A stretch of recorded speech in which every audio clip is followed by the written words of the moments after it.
Hello friends, आज के session में बात करेंगे पिवट टेबल के बारे में।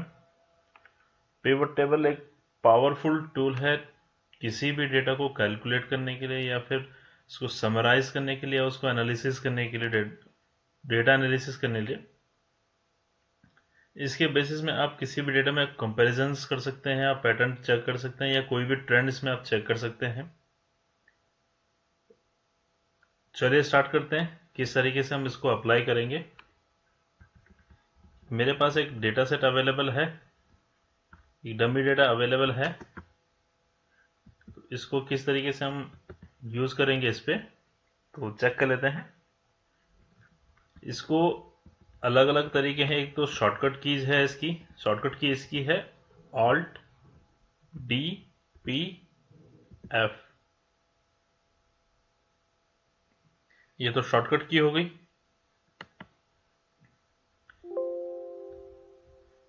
या अगर आपको शॉर्टकट की याद नहीं रहती है तो इंसर्ट में जाके पिवट टेबल पे जाएंगे। यहाँ पे टेबल रेंज जैसे आपको चेक करेंगे तो ये आपका जो टेबल होगा, डेटा होगा, ये सारा ऑटोमेटिकली सेलेक्ट हो गया होगा पूरा। ये रेंज ऑटो पिक कर लिया होगा इसने। ठीक है, इसके नीचे आएंगे तो ऑप्शन मिलेगा choose where you want the pivot table report to be placed, कि आपको जो आपकी पिवट टेबल है, पिवट टेबल है, वो कहाँ पे प्लेस चाहिए, वो उसको आप कहाँ पे इंसर्ट करना चाह रहे हैं। लाइक मुझे न्यू वर्कशीट में चाहिए तो न्यू वर्कशीट पर क्लिक करूंगा। अगर एग्जिस्टिंग वर्कशीट, इसी वर्कशीट में मुझे अगर पिवट टेबल क्रिएट करना है तो ये एग्जिस्टिंग वर्कशीट क्रिएट करके यहाँ पे लोकेशन मुझे सेलेक्ट करने होगा तो देन क्रिएट हो जाएगा। तो फिलहाल मैं अभी न्यू वर्कशीट पे ही कर लेता हूँ इसको। ओके कर लेते हैं। तो इस तरीके से आपके सामने एक न्यू वर्कशीट ओपन हो जाएगी जिसमें कि आपको यहाँ पे ऑप्शन दिखेंगे। जो आपका फील्ड डेटा का जो हेडर्स होंगे, ये हेडर्स हैं। ये हेडर आपको एज अ फील्ड आपको यहाँ पे शो होंगे। इसके नीचे आपको ये बॉक्सेस मिलेंगे जिसमें कि आपको आपका जो फील्ड है वो आपको ड्रैग करके यहाँ प्लेस करने होंगे।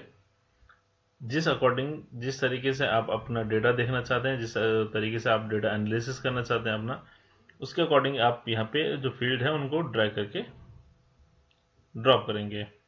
ठीक है जी। तो इसको चेक कर लेते हैं। फिल्टर्स में जो आप फील्ड एंटर करेंगे वो वाला फील्ड एंटर होना चाहिए उसमें जो कि आप फिल्टर रखना चाह रहे हैं, जिसको हम फिल्टर में आप रखना चाह रहे हैं।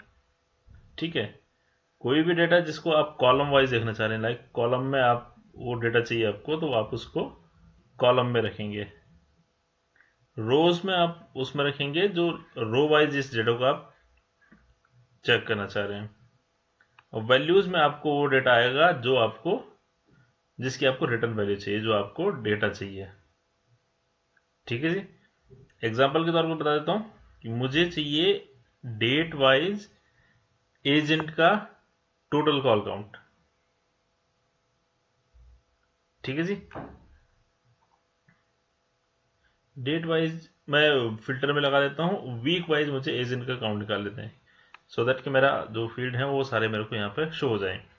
ठीक है, तो मुझे चाहिए डेट में कर रहा हूँ फिल्टर में, तो डेट मैंने क्लिक करके ड्रैग कर दिया फिल्टर में। तो अब यहाँ पे चेक करेंगे तो मेरे जो डॉट डेट्स हैं वो सारी डेट यहाँ पे फिल्टर में मुझे मिल गई है। ठीक है जी। अब इसके बाद क्या चाहिए, जो डेटा क्या चाहिए, एजेंट नेम चाहिए, वीक वाइज उनका कॉल काउंट चाहिए।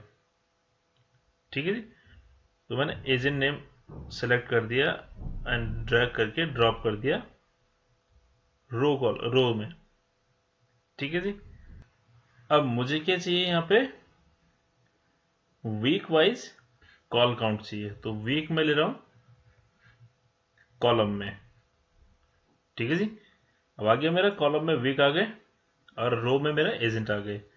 ठीक है जी। अब मुझे क्या चाहिए, टोटल कॉल काउंट, कि इन्होंने कितनी कॉल ली इस वीक में, फर्स्ट वीक में कितने, सेकेंड वीक में कितने लिए। तो मेरा जो मेरा वैल्यू है, वैल्यू मुझे चाहिए कॉल काउंट, तो मैंने कॉल काउंट वाला जो फील्ड है उसे ड्रैग कर दिया एंड ड्रॉप कर दिया वैल्यूज में। क्लियर है जितना? अब मेरा डेटा आ चुका है मेरे पास कि किस एजेंट ने कितनी कॉल्स फर्स्ट वीक में ली हैं, कितनी सेकेंड वीक में ली हैं। तो इससे आपको डेटा का एक ट्रेंड पता चल गया है कि कौन सा आपका एजेंट आपका सही काम कर रहा है, कौन सा आपका नहीं सही से काम कर पा रहा है। इसको शॉर्टिंग भी करेंगे तो इस तरीके से आपके पास डेटा आ जाएगा। इसके बाद अगर आप फिल्टर में जैसे कि चेक करना चाह रहे हैं, डेट वाइज अगर मैं चेक करूं तो 1 जन का मैंने डेटा उठाया, चेक करना चाह रहा हूं तो मैंने 1 जन उठा लिया। अब यहाँ पे भी आपका चेंज हो चुका है क्योंकि 1 जन वीक 1 में ही आएगा, वीक 2 में तो होगा नहीं, इसलिए इसने आपका जो क्राइटेरिया है वो यहाँ से भी आपको चेंज करके दे दिया क्योंकि आपको वीक 2 शो ही नहीं होगा उसमें 1 जन पे, तो इसलिए वीक 1 ही शो हो रहा है आपको और 1 जन की आपको टोटल कॉल मिल गई। अब इसमें आप मल्टीपल चाह रहे हैं कि आपको मल्टीपल डेट्स की कंबाइंड चाहिए, तो आप सेलेक्ट मल्टीपल आइटम्स पर क्लिक करेंगे, यहाँ से मल्टीपल डेट सेलेक्ट करके देन इसको क्लिक कर सकते हैं, तो उसके अकॉर्डिंग आपको डेटा मिल जाएगा इसमें। ठीक है जी। और अगर वो फिल्टर हटाना है तो आप ऑल पर क्लिक कर लीजिए, ओके कर लीजिए। आई थॉट ये क्लियर हो गया होगा आपको कि किस तरीके से हम पाइवट टेबल हम एंटर करते हैं, इंसर्ट करते हैं, किस तरीके से हम डेटा फील्ड हम सेट करते हैं अपना, और डेटा किस तरीके से मुझे प्रेजेंट करना है वो आपको आ गया होगा। अगर वीडियो अच्छी लगी हो आपको तो चैनल को सब्सक्राइब कर लीजिएगा, वीडियो को लाइक कर लीजिएगा। Thank you so much.